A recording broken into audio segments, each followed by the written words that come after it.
Creatures, स्वागत है आपका हमारे YouTube चैनल साइंस क्रिएचर्स पे।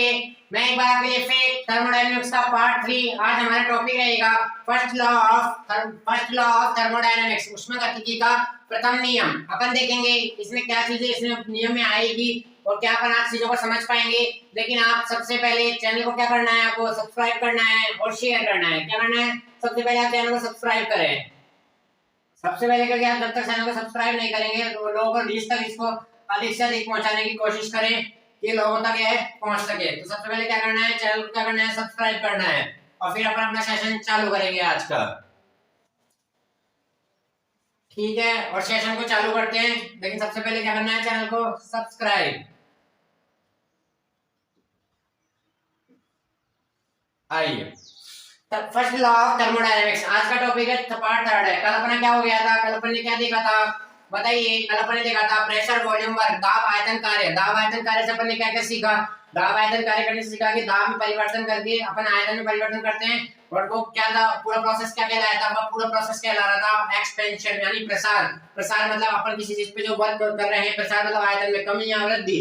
उसके लिए अपन को क्या करना पड़ रहा था, वर्क करना पड़ रहा था। अपन ने तीन प्रोसेस देखा, क्या क्या देखा, समतापी, अनुक्रमणीय मतलब रिवर्सिबल, रिवर्सिबल और मुक्त प्रसार। मुक्त प्रसार मतलब निर्वात में जो अपन करेंगे जहाँ पे वर्क हमेशा क्या आएगा, 0 आएगा। ये तीन चीजें अपनी हो चुकी थी, यहाँ तक कोई दिक्कत, यह तीन चीजें अपनी हो चुकी थी।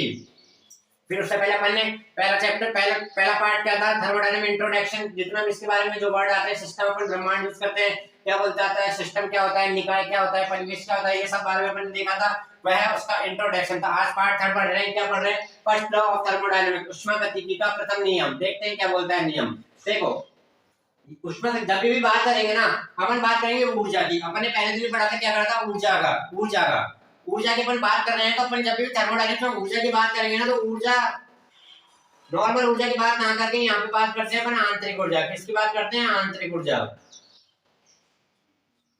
ठीक है, आंतरिक ऊर्जा की बात करते हैं। अपन ने पहले दिन में पढ़ा था गाइड में थर्मोडायनामिक्स से एक परिभाषा क्या होती है, विज्ञान की वह शाखा जिसके अंदर ऊर्जा व ऊर्जा के रूपांतरणों का अध्ययन किया जाता है। मतलब ऊर्जा के अंतर परिवर्तन, एक दूसरे में अंतर परिवर्तन जो भी होगा ना, उसका अध्ययन किया जाता है। क्या कहलाती है, थर्मोडायनामिक्स कहलाई जाती है। तो अपन ने क्या पढ़ा था, ऊर्जा और ऊर्जा के अंतर परिवर्तन। तो ऊर्जा ना पढ़ के अपन वहां क्या पढ़ते हैं, ऊर्जा के रूप में आंतरिक ऊर्जा को पढ़ा जाता है। किसको पढ़ा जाता है, आंतरिक ऊर्जा को। यहाँ तक ये चीज क्लियर।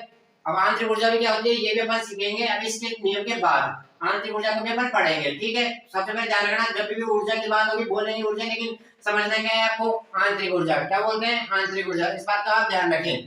ठीक है, इंटरनल एनर्जी जहां तक चीज है, इसको यू से रिप्रेजेंट करेंगे अपन, यू या ई से, जिससे भी करना चाहो, यू से ज्यादा करते हैं। ठीक है, इसको अपन आंतरिक ऊर्जा से रिप्रेजेंट करते हैं और यहाँ तक दिक्कत नहीं। आइए, और नियम को अपन पढ़ते हैं। क्या है नियम के अनुसार, क्या है उष्मागतिकी का प्रथम नियम। उष्मागतिकी का प्रथम नियम क्या कहता है, उष्मागतिकी के नियम से हमें क्या जो अवधारणा मिली, दैट इज को बोलते हैं ऊर्जा की अवधारणा। क्या बोलते हैं, ऊर्जा की अवधारणा, थ्योरी ऑफ एनर्जी। ठीक है, एनर्जी मतलब काय पे बात करेगा, ऊर्जा की बात करेगा। उष्मागतिकी के प्रथम नियम से हमें ऊर्जा की अवधारणा मिलती है। और नियम क्या कहता है, इसके अनुसार ऊर्जा को न तो उत्पन्न किया जा सकता है, न ही नष्ट किया जा सकता है। ऊर्जा को न तो क्या किया जाता है, उत्पन्न किया जा सकता है, और न ही नष्ट किया जा सकता है।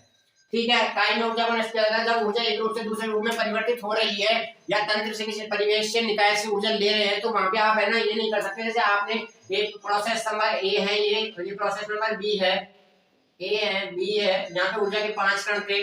तो आप ऐसे कर सकते हैं, जब अपन ए से बी में अपन चेंज कर रहे हैं, तो यहाँ पे ऊर्जा के कण 4 हो जाएंगे या यहाँ पे ऊर्जा के कण 6 हो जाएंगे। ठीक है, यही है, ऊर्जा को न तो उत्पन्न किया जा सकता है, न ही नष्ट किया जा सकता है। जितने यहाँ पे ऊर्जा को बस एक रूप से दूसरे रूप में परिवर्तित किया जा सकता है। ऊर्जा को न तो उत्पन्न किया जा सकता है, न ही नष्ट किया जा सकता है। ऊर्जा को केवल एक रूप से दूसरे रूप में परिवर्तित किया जा सकता है। आपको पहली उष्मागतिकी की परिभाषा में यही बताया गया था, ऊर्जा रूपांतरण का अध्ययन किया जाता है। का ऊर्जा रूपांतरण का मतलब ऊर्जा को एक रूप से दूसरे रूप में, जैसे यांत्रिक ऊर्जा, उष्मीय ऊर्जा, दहन ऊर्जा, ये बहुत सारी ऊर्जाएं होती है। वो क्या होता है, इंटरचेंज होता रहता है। कोयला क्या है, देखो आप बताइए, कोयला कोल होता है हमारे पास। कोल में क्या रहती है, यांत्रिक, और वो काय में चेंज हो जाती है हमारे पास दहन में। तो क्या हुआ, ओनली चेंज हुआ है काय का, ऊर्जा का, ना कि और कोई परिवर्तन नहीं हुआ है। ओनली चेंज हुआ है किसका, ऊर्जा का। इस बात को आप ध्यान रखें और देखें। ठीक है, जो जितना ही प्रोसेस हुआ ना, ब्रह्मांड की कुल ऊर्जा संरक्षित है। ब्रह्मांड की कुल ऊर्जा संरक्षित है, मतलब जितनी भी ऊर्जा है ना वो संरक्षित है। मतलब जितनी है, जितनी पहले थी उतनी ही आज है। तो मतलब संरक्षित है, बिल्कुल सेफ है। अतः इसे ऊर्जा संरक्षण का नियम भी कहते हैं। ब्रह्मांड की कुल ऊर्जा संरक्षित रहती है, अतः इसे न तो उत्पन्न किया जा सकता है, नहीं नष्ट किया जा सकता है। यही ऊष्मागतिकी का प्रथम नियम कहलाता है। ठीक है, आइए अपन ने आपको क्या बात बताई अभी, ऊर्जा की बात कर रहे हैं, तो ऊर्जा के रूप में अपन किसको पढ़ते हैं यहाँ पे, इंटरनल एनर्जी, मतलब आंतरिक ऊर्जा। किसको पढ़ रहे हैं अपन, आंतरिक ऊर्जा को। ठीक है, आंतरिक ऊर्जा को किससे रिप्रेजेंट करेंगे, यू से। किससे रिप्रेजेंट करेंगे, यू से। ठीक है, यू से रिप्रेजेंट करेंगे। तो अपन क्या पढ़ रहे हैं, ऊर्जा का अंतर, मतलब एक रूप से दूसरे रूप में ऊर्जा जा रही है, तो ऊर्जा का अंतर। तो अंतर के लिए कल आपको बताया था, क्या बताया था कल आपको, डेल आता है। इसका अंतर पढ़ रहे हैं ऊर्जा का, तो डेल यू। फॉर्मूला क्या बनेगा, क्या क्या पढ़ा आपने, तो आप क्या कर रहे हो, ऊष्मा आएगी, ऊष्मा आई प्लस, और आपने एक्सपेंशन के लिए आप क्या करते हो, उस पे एक्सपेंशन करने के लिए, प्रसार करने के लिए अपन क्या करते हैं, उस पे वर्क करते हैं। क्या करते हैं, वर्क।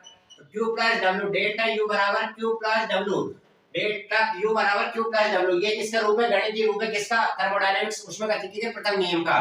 डेल्टा यू बराबर Q प्लस डब्ल्यू, तो डेल्टा यू बराबर क्या होगा, जल्दी बताइए, U2 माइनस U1। इनमें अंत ऊर्जा परिवर्तन हो रहा है, तो यहाँ से ये और लिख लो, U2 माइनस U1 बराबर Q plus W. That is क्या कहलाता है, यह कहलाता है ऊष्मागतिकी का प्रथम नियम का गणितीय रूप। यहाँ तक कोई दिक्कत, जल्दी बताइए, ऊष्मागतिकी का प्रथम नियम का गणितीय रूप। यहाँ तक कोई दिक्कत, यहाँ तक कोई दिक्कत नहीं। अब देखिए, नोट डाल के लिखिए, यदि तंत्र द्वारा, तंत्र क्या होता है, सूचना को पढ़ाया था सिस्टम, जिस पर अपन कोई वर्क करेंगे, यदि तंत्र द्वारा कार्य किया जाता है तो, यदि तंत्र द्वारा कार्य किया जाता है तो लिया, यदि तंत्र द्वारा, सिस्टम द्वारा कोई वर्क कर रहा है तो क्या होगा बताइए, ऊष्मा का मान क्या होगा, तो W बराबर, W हमेशा वर्क को अपन करेंगे क्या, यदि तंत्र पर कोई तंत्र द्वारा कार्य किया जा रहा है तो W हमेशा क्या होगा, नेगेटिव होगा। क्या होगा, नेगेटिव होगा। इस बात को आप ध्यान रखें, यदि तंत्र द्वारा कार्य किया जा रहा है तो। यदि सिस्टम खुद में, सिस्टम में काम हो रहा है ना खुद में, तो क्या होगा, वहां पे वर्ग हमेशा पर नेगेटिव लेंगे, ऋणात्मक लेंगे। यहाँ तक कोई दिक्कत, जल्दी बताइए, यहाँ तक कोई दिक्कत। तो डेल्टा यू बराबर यू इनिशियल, यू प्रारंभिक और यू फाइनल, तो फाइनल में से क्या जाएगा, इनिशियल चला जाएगा, तो वहां से अपने पास डेल्टा यू आता है। डेल्टा यू क्या होता है, ऊर्जा का अंतर, और मतलब ऊर्जा के रूप में किसको पढ़ रहे हैं, इंटरनल एनर्जी। किसको पढ़ रहे हैं, इंटरनल एनर्जी, मतलब आंतरिक ऊर्जा। यहाँ तक आंतरिक ऊर्जा को पेपर में पढ़ेंगे कैसे क्या होता है। आइए, आपको सेशन पसंद आ रहा होगा, और आगे बढ़ते हैं सेशन को कैसे।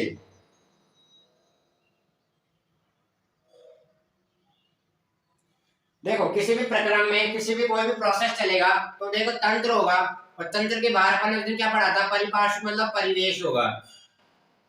तो इन दोनों के बीच में ऊर्जा परिवर्तन हमेशा क्या आएगा, शून्य आएगा। क्या आएगा, ऊर्जा परिवर्तन हमेशा शून्य आएगा।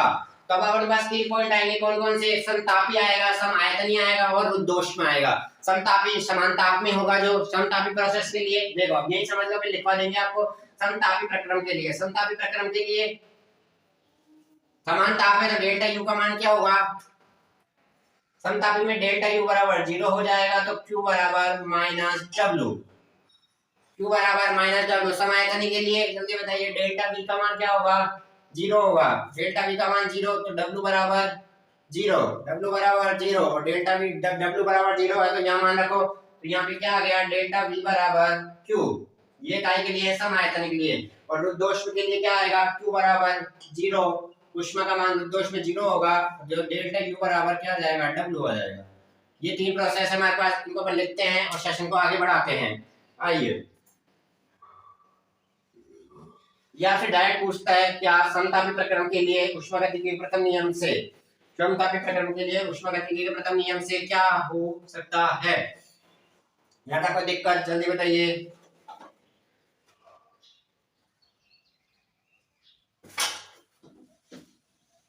समतापी प्रसार, समायतनी प्रसार, समतापी मतलब समान ताप रहता है, समायती मतलब आयतन परिवर्तन शून्य। देखो 3 पॉइंट लिखेंगे अपन, समतापी प्रसार,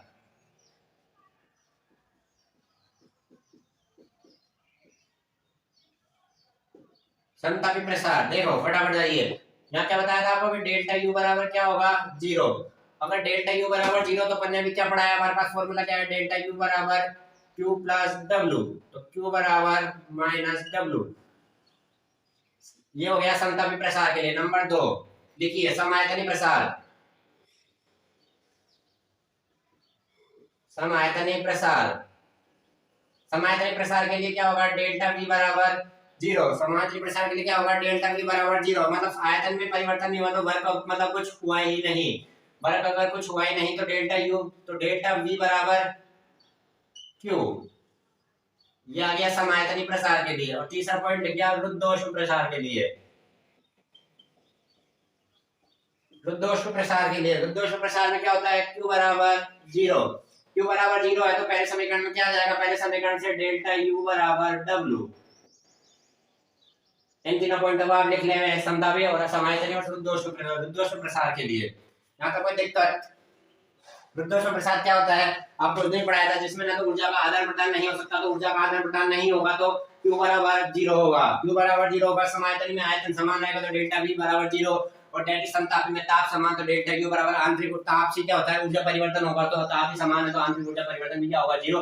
तो Q बराबर W, डेल्टा V बराबर Q, डेल्टा Q बराबर W। यहाँ तक कोई दिक्कत? जल्दी बताइए।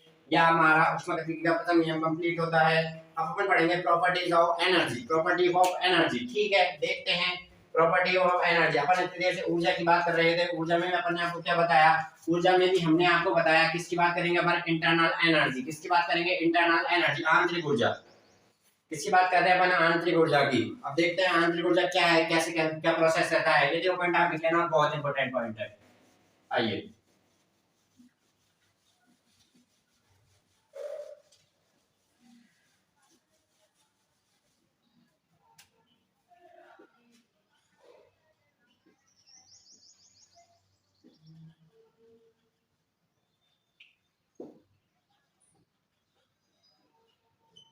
इंटरनल एनर्जी, आंतरिक ऊर्जा।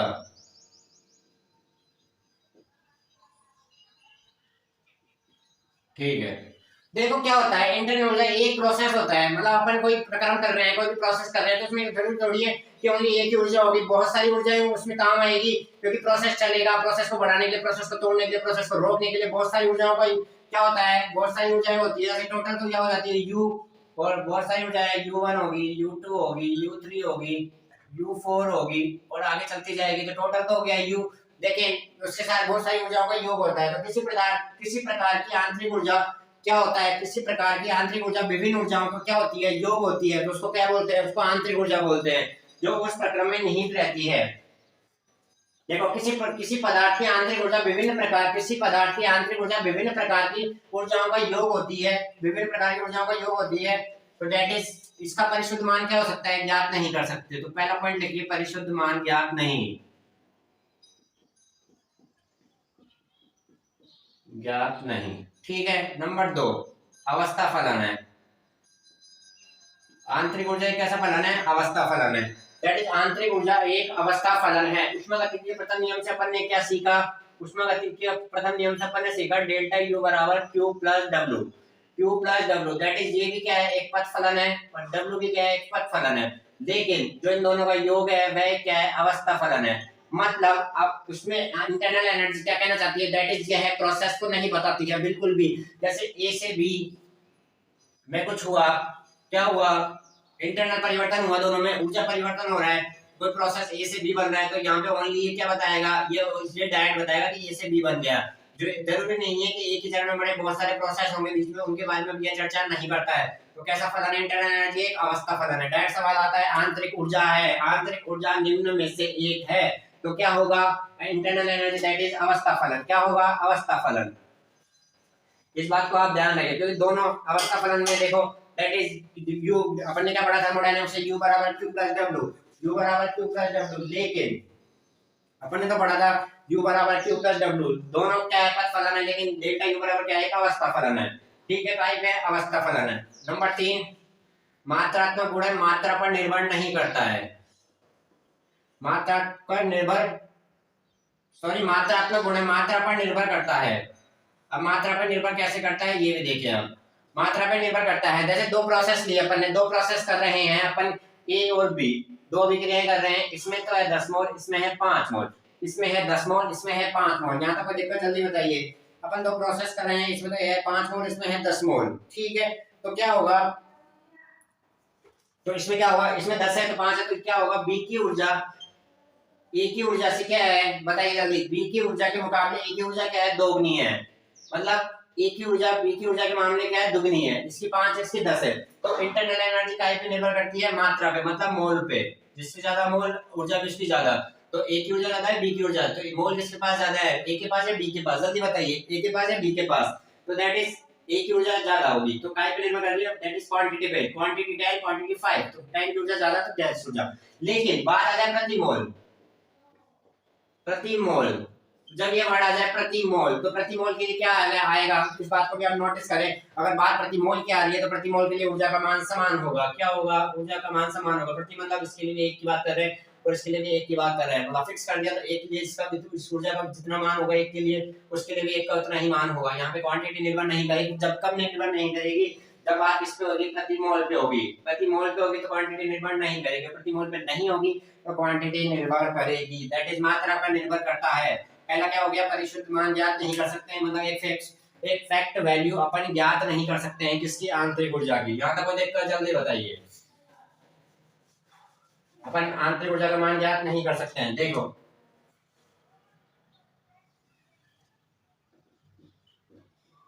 गुरुत्वीय ऊर्जा आंतरिक ऊर्जा में नहीं आती है,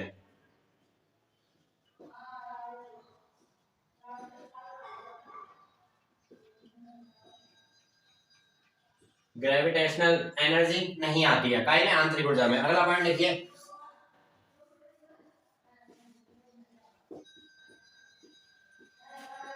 स्थिर आयतन पर होने वाला कार्य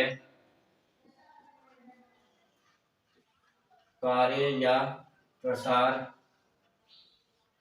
प्रसार तो हो नहीं सकता, ओनली आप कार्य लिखो। स्थिर आयतन में होने वाला कार्य किसको रिप्रेजेंट करता है, आंतरिक ऊर्जा को व्यक्त करता है,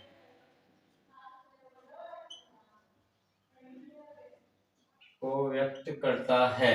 देखो स्थिर आयतन पर होने वाला कार्य आंतरिक ऊर्जा को व्यक्त करता है, दैट इज आपने ये ले लिया, एक बीकर है, ये ए है, ये हो गया बी हो गया, तो दो बीकर है, तो इन दोनों का आपने क्या कर दिया, आयतन निश्चित कर दिया, आपने क्या कर दिया, आयतन निश्चित कर दिया, और आप प्रोसेस को आपने चालू कर दिया, तो प्रोसेस को चालू कर दिया, तो जब आयतन ये निश्चित हो गया तो काय पे वर्क होगा, ओनली ऊर्जा पे वर्क होगा, ऊष्मा का आदान प्रदान कर सकते हैं। और काय को रिप्रेजेंट करेगा, तो ये अपनी आंतरिक ऊर्जा लेके चलेगा, बी अपनी आंतरिक ऊर्जा लेके चलेगा। तो स्थिर आयतन पर होने वाला कार्य किसको क्या करता है, आंतरिक ऊर्जा को व्यक्त करता है। आपको क्या बताया था, समतापी प्रक्रम में, समतापी प्रक्रम में, समतापी प्रक्रम में, ठीक है। अभी आपको स्थिर आयतन पे क्या बताया था, याद करिए, डेल्टा वी बराबर क्या होता है, डेल्टा वी बराबर क्या होता है, डेल्टा वी बराबर 0 होता है, तो क्यू बराबर क्या होता है, क्या जल्दी बताइए क्या था, वी अभी आपको 2 मिनट पहले ही बताया था, डेल्टा वी बराबर 0, तो क्यू बराबर, फटाफट जल्दी बताइए, डेल्टा वी बराबर 0। स्थिर आयतन पर होने वाला कार्य आंतरिक ऊर्जा को व्यक्त करता है, तो क्यू होने वाला कार्य, तो W बराबर क्या हो जाएगा, क्यू। समतापी प्रक्रम के लिए क्या होता है बताइए, समतापी प्रक्रम के लिए आंतरिक ऊर्जा का मान क्या होता है, डेल्टा यू बराबर 0, डेल्टा यू बराबर 0, ठीक है, तो क्यू बराबर 0, और डेल्टा वी बराबर किसको जाएगा, W के, डेल्टा वी बराबर यहाँ पे W के, यहाँ पे समतापी प्रक्रम के लिए 0, ठीक है। आंतरिक ऊर्जा का मान, आंतरिक ऊर्जा का मापन किससे किया जाता है, आंतरिक ऊर्जा कैसे मापी जाती है, जल्दी बताइए, बम कैलोरीमीटर, बम कैलोरीमीटर। यहाँ तक कोई दिक्कत, जल्दी बताइए, यहाँ तक कोई दिक्कत, बम कैलोरीमीटर, यहाँ तक कोई दिक्कत, ठीक है। देखो स्थिर आयतन पर तंत्र द्वारा अवशोषित ऊष्मा, स्थिर आयतन पर तंत्र द्वारा अवशोषित ऊष्मा, ये लिखते हैं, यहाँ तक हो गया डन। बम कैलोरीमीटर आप याद रखना, स्थिर आयतन पर अवशोषित ऊष्मा,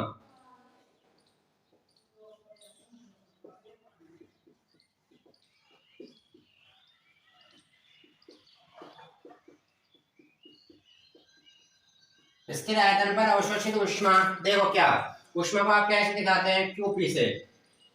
ये कौन सी ऊष्मा है, स्थिर आयतन पर आंतरिक की ऊर्जा क्यूबी किसके बराबर होगी, आंतरिक ऊर्जा के बराबर, आंतरिक ऊर्जा के बराबर होगी। तो यहां से क्या फॉर्मूला आता है, क्यूबी बराबर आंतरिक ऊर्जा डेल वी, क्यूबी बराबर यहां से क्या आता है, डेल वी, क्यूबी बराबर डेल वी। स्थिर आयतन पर ऊष्माधारिता को किससे दिखाते हैं, स्थिर आयतन पर ऊष्माधारिता, उष्माधारिता सीवी। तो सीवी का फॉर्मूला क्या होता है जल्दी बताइए। सीवी का फॉर्मूला होता है du अपॉन dt। ये क्या होता है v। ये कहां से आया, किरचॉफ के नियम से। कैसे आ रहा है, किरचॉफ के नियम से, किरचॉफ लॉ। ठीक है, अब देखो सीवी बराबर du by dt upon dt। तो देखो कैसे निकालेंगे। सीवी बराबर u2 minus u1 t2 minus t1। बहुत ही इंपॉर्टेंट बोलो। सी बराबर u2 माइनस u1 है, t2 minus t1। u2 minus u1 बराबर डेल्टा u, मतलब आंतरिक ऊर्जा में परिवर्तन, और t2 माइनस t1 काय में परिवर्तन, ताप में परिवर्तन। आंतरिक ऊर्जा एसआई यूनिट, जल्दी बताइए आंतरिक ऊर्जा की एसआई यूनिट क्या होती है। आंतरिक ऊर्जा की एसआई यूनिट क्या होती है। ऊर्जा की यूनिट, ऊर्जा का मतलब क्या है जल्दी बताइए। काय की बात होती है तो ऊर्जा होती है। तो यहाँ भी क्या है, ये अपन ऊर्जा को तो पढ़ रहे हैं, तो एसआई यूनिट क्या हो जाएगी, जूल। क्या हो जाएगी, जूल। आंतरिक ऊर्जा की ऐसा यूनिट जूल होती है। इस फॉर्मूले का एक बार फिर आप ध्यान रखिए। सीवी बराबर क्या होती है, ऊष्माधारिता। ऊष्माधारिता एक अवस्था फलन है, चर फलन है, ये आप मेरे को जल्दी बताएंगे। ऊष्माधारिता एक अवस्था फलन है या चर फलन है। ये सीवी ये आया किरचॉफ के नियम से। सीवी बराबर u2 माइनस u1 और t2 minus t1। u2 minus u1 क्या है, आंतरिक ऊर्जा परिवर्तन। ऊर्जा परिवर्तन को बताता है कौन, डेल्टा u। और t2 माइनस t1 ताप परिवर्तन को बताता है। यहाँ तक कोई दिक्कत। आज आपका क्या हो गया, पूरा इंटरनल एनर्जी बम कैलोरीमीटर से आंतरिक ऊर्जा का अपन मापन करते हैं। आंतरिक ऊर्जा की इकाई, ऊर्जा का मात्रक क्या होता है, जूल होता है। तो ऊर्जा या आंतरिक ऊर्जा, अपन आंतरिक ऊर्जा का कौन सा कांसेप्ट पढ़ते हैं, आगे पढ़ते हैं। जब भी थर्मोडायनेमिक्स में ऊर्जा की बात होती है तो ऊर्जा के रूप में अपन किसको पढ़ते हैं, इंटरनल एनर्जी को पढ़ते हैं।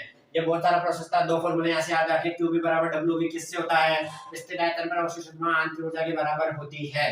किसके बराबर होती है, आंतरिक ऊर्जा के बराबर होती है। डेल U है यहाँ पे, डेल QB बराबर डेल स्थिर आयतन में ऊष्माधारिता CB बराबर du बाई dt। तो डी किरचॉफ के नियम से अपन ने लगाया CB बराबर u2 माइनस u1 और t2 माइनस t1, ऐसे ही बराबर जूल। आज का सेशन कैसा लगा मेरे को बताया जल्दी से।